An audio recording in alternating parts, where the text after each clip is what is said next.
Prem Drishti, where hearts and vision align. Aloka, a peace walk across nations.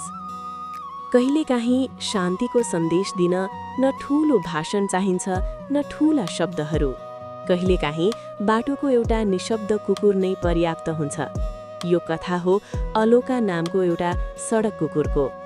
अलोका भारतको व्यस्त शहर कलकत्ताको एउटा सडकमा जन्मिएको थियो, जहाँ हरेक दिन बाँच्नु नै सङ्घर्ष थियो।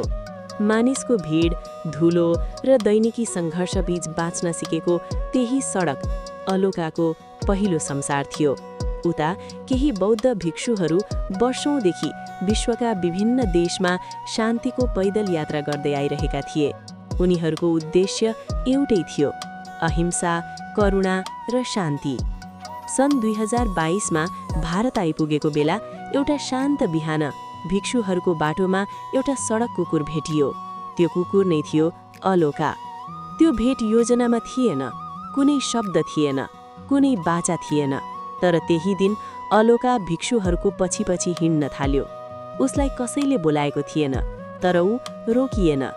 केही दिनको यात्रापछि सबैले बुझिसकेका थिए, अलोका अब केवल बाटोको कुकुर थिएन, ऊ यात्राको एउटा अभिन्न हिस्सा बनिसकेको थियो।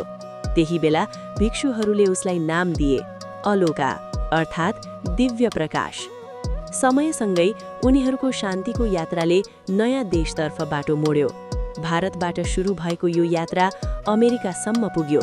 पछि सन् 2025 को अन्त्यतिर ती भिक्षुहरूले अमेरिकामा टेक्ससबाट वाशिङटन डीसी सम्म 110 दिनको शान्तिको पैदल यात्रा सुरु गरे र अलोका ऊ पनि उनीहरूसँगै थियो। दिनहरू बित्दै गए, माइलहरू थपिँदै गए। जहाँ भिक्षुहरू रोकिए, अलोका पनि रोकियो। जहाँ उनीहरूले ध्यान गरे, अलोका शान्त भएर बस्यो। मानिसहरू अचम्म मान्न थाले, शान्तिको यात्रामा एउटा सडक कुकुर पनि? किनकि शान्तिको यात्रा त पहिले पनि हुन्थ्यो, तर यसपटक केही फरक थियो। एउटा स्ट्रिट डग शान्तसँग भिक्षुहरूसँगै हिँडिरहेको थियो। मानिसहरूले महसुस गरे, यदि शान्ति यति सरल छ कि एक कुकुरले पनि त्यो बाटो रोज्न सक्छ भने हामी मानिसले किन बुझ्दैनौँ?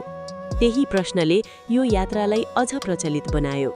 मिडियाले क्यामेरा फर्कायो, सोशल मिडियामा तस्विरहरू फैलिन थाले। अलोका अब केवल यात्राको साथी रहेन, ऊ बन्यो पीस डग। आज अलोका हिँडिरहेको छ एउटा कुकुरको रूपमा होइन, तर एउटा सन्देशको रूपमा। यदि एउटा सडकमा जन्मिएको कुकुर देश, भाषा र सीमाभन्दा माथि शान्तिको यात्रामा हिँड्न सक्छ भने हामी मानिसले किन सक्दैनौँ? यो भिडियो अन्तिमसम्म हेरिदिनुहुने सम्पूर्ण दर्शक महानुभावलाई हृदयदेखि धन्यवाद दिन चाहन्छु। यो कथा हजुरहरूलाई कस्तो लाग्यो कृपया आफ्नो अमूल्य प्रतिक्रिया दिन नबिर्सनुहोला। अनि हाम्रो प्रेम दृष्टि च्यानललाई माया गरेर सब्स्क्राइब, लाइक, शेयर र कमेन्ट गरिदिनुहोला। धन्यवाद।